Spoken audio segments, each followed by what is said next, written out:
This episode is brought to you by Netflix. Jay Kelly, the new film from Academy Award nominee Noah Baumbach. George Clooney stars as an actor confronting his past and present on a journey of self-discovery, alongside Adam Sandler as his devoted manager. Critics are calling it a declaration of love to the chaotic art of filmmaking, with the Wall Street Journal praising it as a transcendent comedy drama. Jay Kelly is now playing only on Netflix. Everyone wants the Emirates NBA Cup. And things are heating up. 30 teams started. Bang! But only 8 have advanced to the single elimination knockout rounds. To survive, they'll have to be hungry, relentless, ruthless. Are you kidding me? They all want the cup, but only one team can claim it. Who will capture the cup? Emirates NBA Cup knockout rounds begin December 9th on Prime.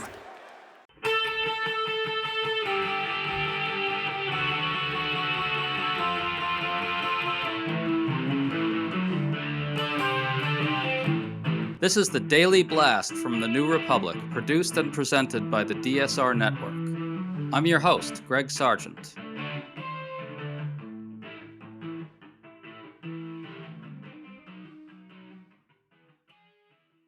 President Donald Trump has now set his sights on Somali immigrants.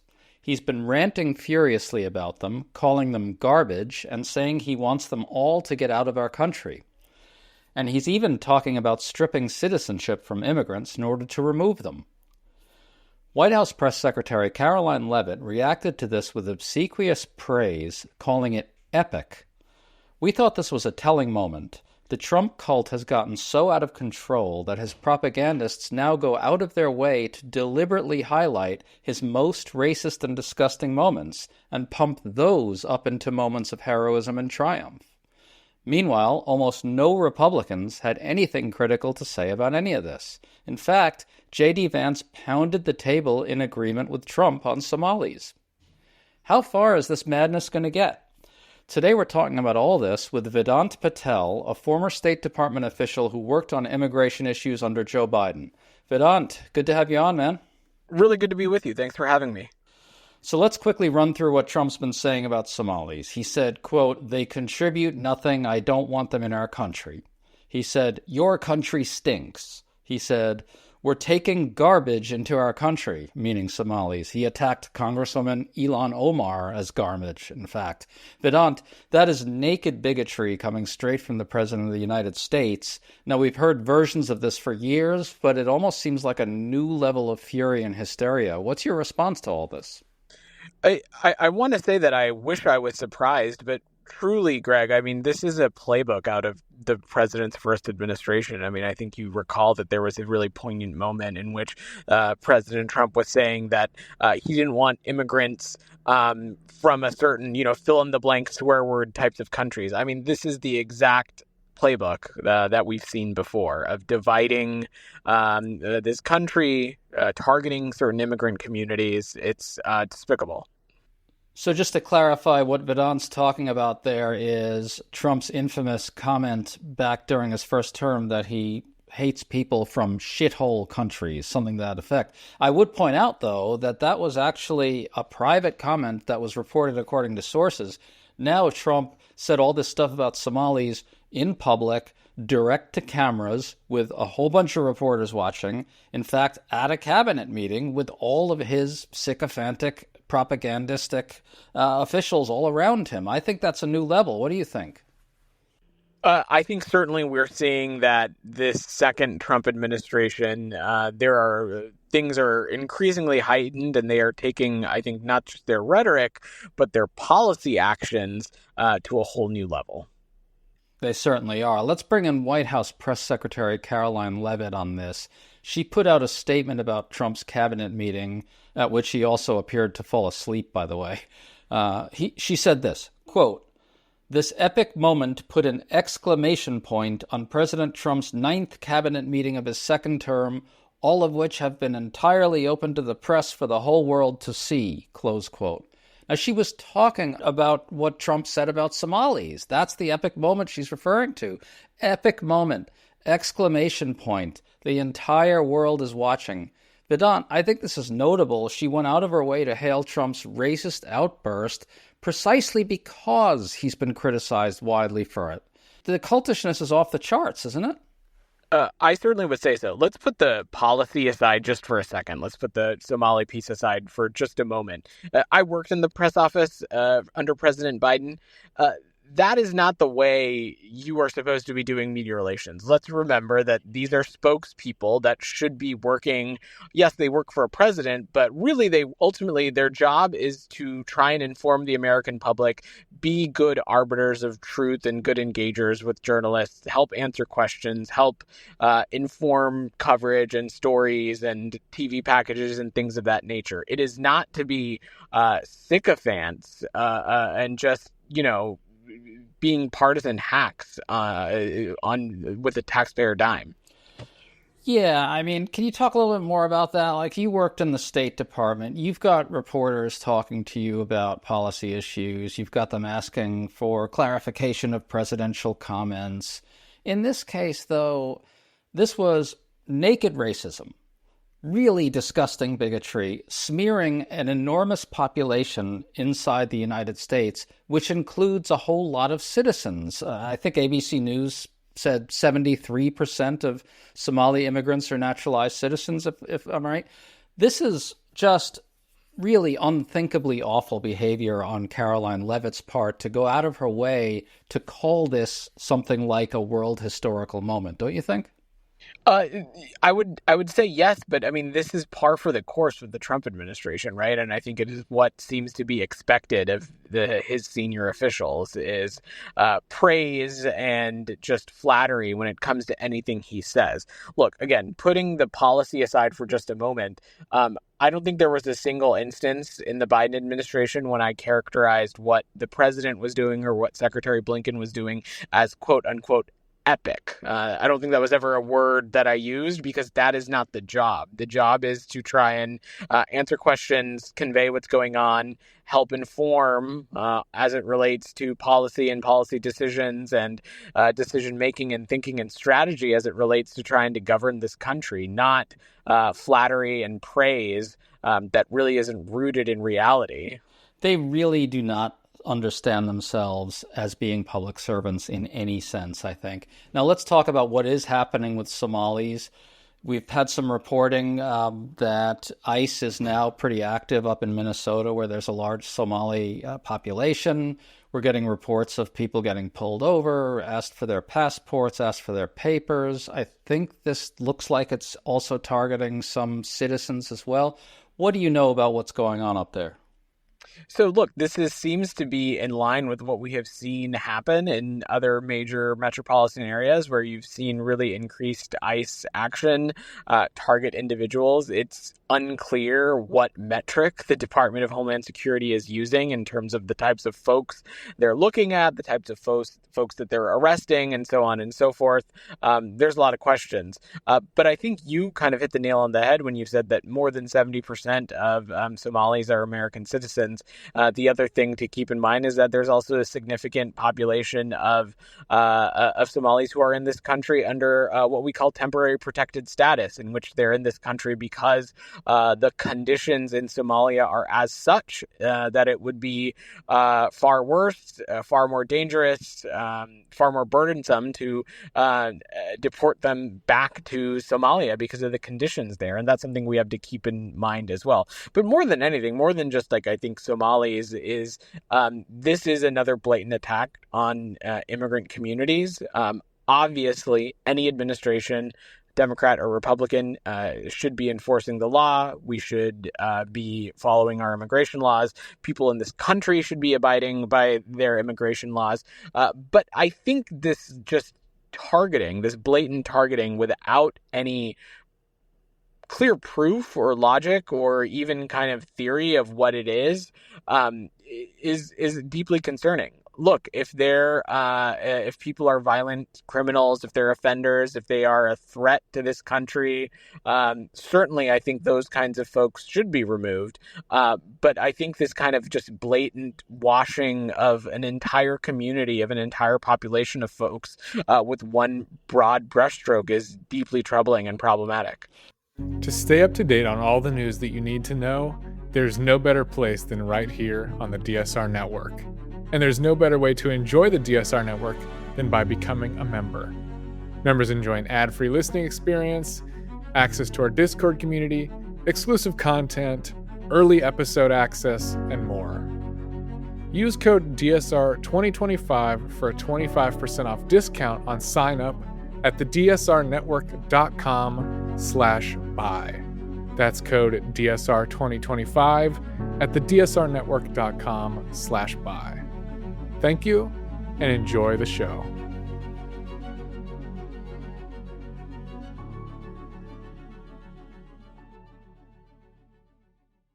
Well, you brought up temporary protected status, which is often called TPS. Can you just give us a really brief overview of what that is? I want to point out for people that Trump has actually ended TPS for a number of different groups. This is something that is given to people who are facing some of the very worst conditions imaginable on the planet. Can you talk about what TPS is? Yeah, temporary protected status. I mean, essentially, it's what it sounds like. People who are in the United States from a particular country, they are protected from removal and returning back to their home country. There are a number of countries historically in which the United States has had this TPS program. Somalia is an example. Haiti is another country in which historically there's been a TPS program. Another one is Venezuela, and so on and so forth. And basically, when you designate somebody under a TPS, under temporary protected status, the Secretary of Homeland Security will say that, any person of country of origin, of fill in the blank country, if they've been in the United States since X date, because of the conditions on the ground in that country, they are protected from removal from the United States because the conditions in those countries are so often they have to deal with just danger, threat, things like that, human rights conditions, but also impact from natural disasters and things like that. Just whatever, all these conditions that make it such that conditions on the ground in this particular country make it so that they should not be returned there. And we've had this is a program, it's a bipartisan program that has existed in this country for many, many years. And there's been a lot of countries in which we've had TPS designation for historically. Well, Trump let out this really crazed, vicious rant on Truth Social that I want to get into a little bit. He said, quote, "I will permanently pause migration from all third world countries to allow the U.S. system to fully recover." He said, "Only reverse migration can fully cure this situation." And he said that he's going to, quote, "denaturalize migrants who undermine domestic tranquility," close quote. Here he called it reverse migration, but Trump himself has actually endorsed remigration on a number of occasions. And remigration is something that the far right envisions almost like a mass removal operation, which is meant to ethnically re-engineer polities. Can you talk a little bit about that? Yeah, I mean, I think the concept of remigration, as I assume that, President Trump and Stephen Miller and others think about it, is basically you denaturalize a certain subject of folks, and then that basically means that they are then no longer have grounds to be in the United States and thus can be removed. And it's, I think, clear from just the commentary and rhetoric that is coming from this administration that there seems to be a targeting of immigrants and migrants who candidly are people of color and come from countries in which are of a particular background. Yeah, I'll say it's very focused on people of color. In fact, right now, pretty much the only refugees we're letting into the country are Afrikaners who are white. Now let's talk a little bit about his denaturalization threat. What is that? What does that entail, like logistically and bureaucratically, and how realistic a threat is it? Yeah. So I'm not a legal expert and certainly don't want to try and get too far into the head of this administration and how this would work. And so how they would actually execute on a policy like this, I have no idea. But I think the broad I think my broad takeaway is that we should take everything that this administration says at face value.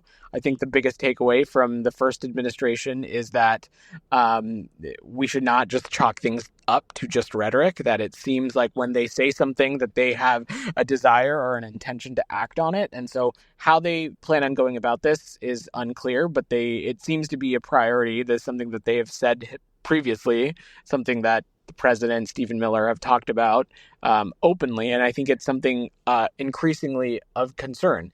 You have to remember is that most people who are American citizens, actually anybody who's an American citizen, has gone through a lengthy process if they are naturalized, right? If you're an American citizen and you were not necessarily born on U.S. soil and not born to an American citizen, you have gone through a fairly lengthy process to be naturalized in this country. As part of that process, you've had interviews, you've had background checks, you've been vetted, so on and so forth. It's a lengthy, oftentimes multi-year, multi-step process.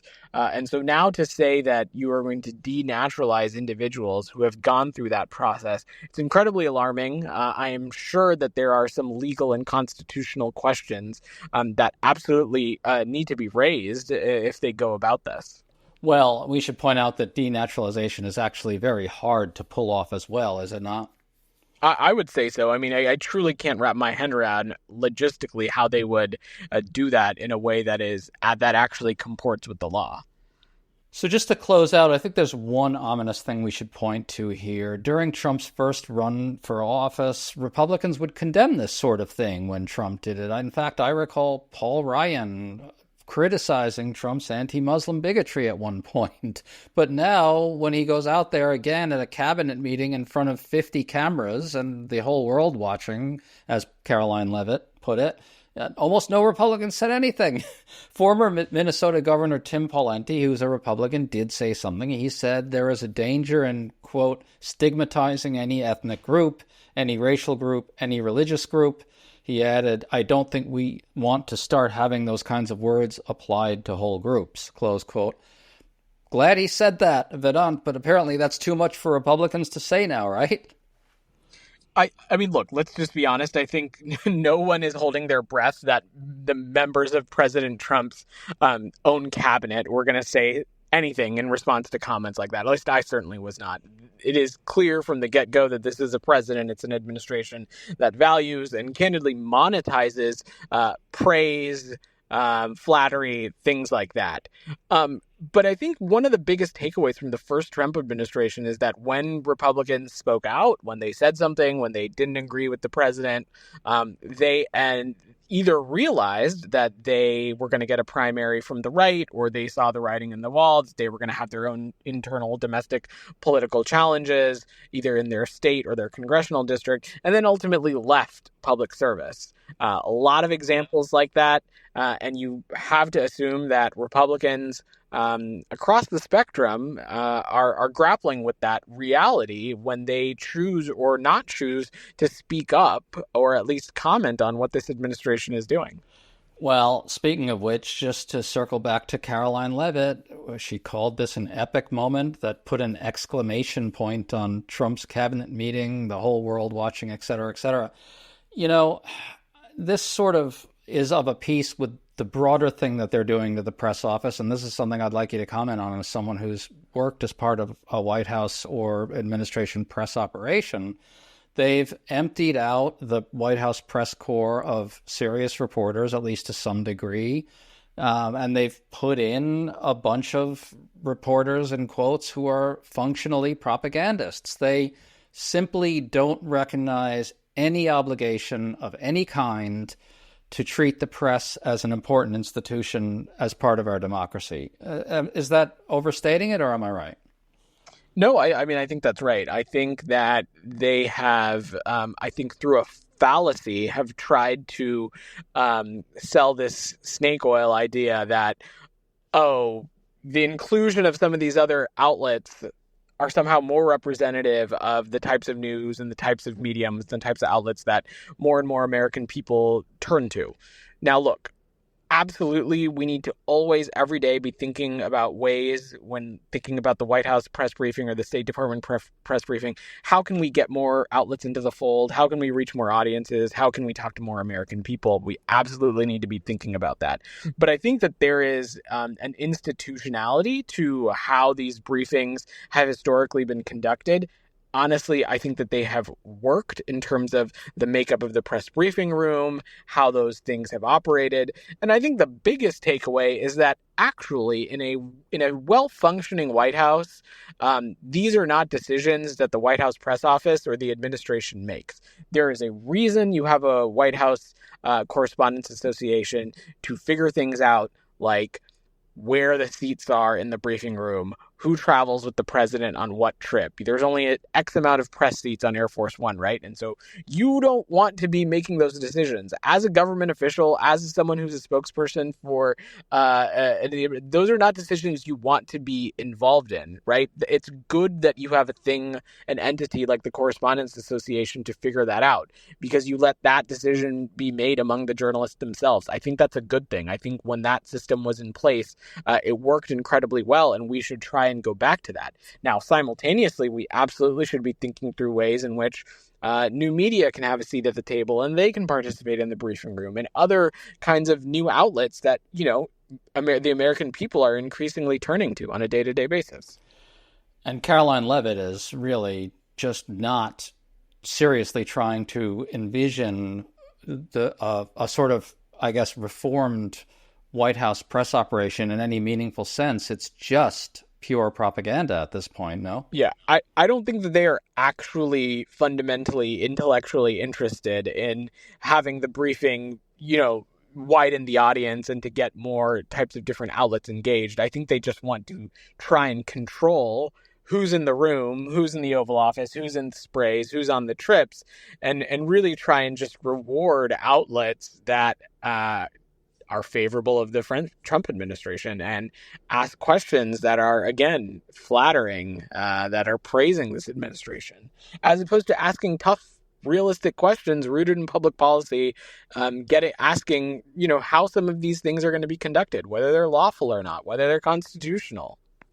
100%. Those who actually do real journalism on the Trump administration get punished, they get castigated publicly, they get humiliated. And that's really Caroline Leavitt's main project.